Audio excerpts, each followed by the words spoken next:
Сегодня был первый день Антона и Веры в новой школе. Антон и Вера приехали в Россию 2 месяца назад и еще плохо говорили по-русски. Утром они очень волновались. Им было страшно. Новая школа, новый язык. Мама улыбнулась и спокойно сказала: «Не бойтесь, все будет хорошо». Миша, большой умный медведь, который жил с семьей, тоже хотел помочь. Он тихо сказал по-русски пословицу: «Век живи, век учись». Антон и Вера не все поняли, но улыбнулись Мише. Им стало немного лучше. Мама повезла детей в школу на машине. Наконец, они приехали к школе. Антон первым вышел из машины, потом осторожно вышла Вера.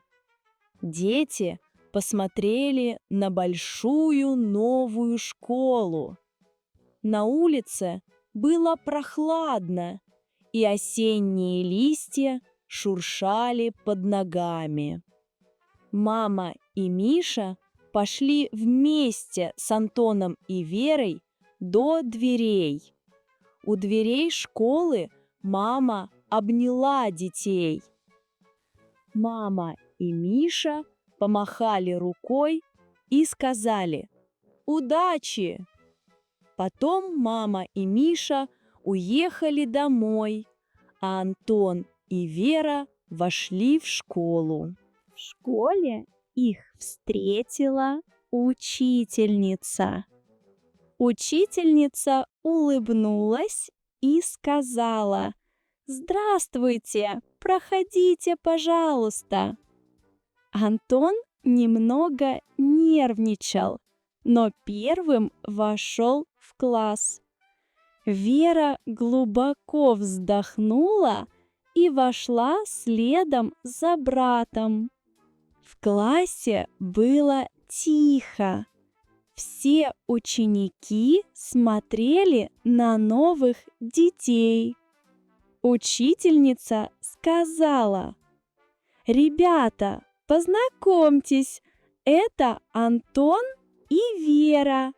Они приехали из другой страны. Давайте поможем им в нашей школе». Одноклассники улыбались. Одна девочка в первом ряду весело помахала рукой Антону и Вере. Это была Ольга, их новая одноклассница. Антон и Вера тихо сказали «Здравствуйте».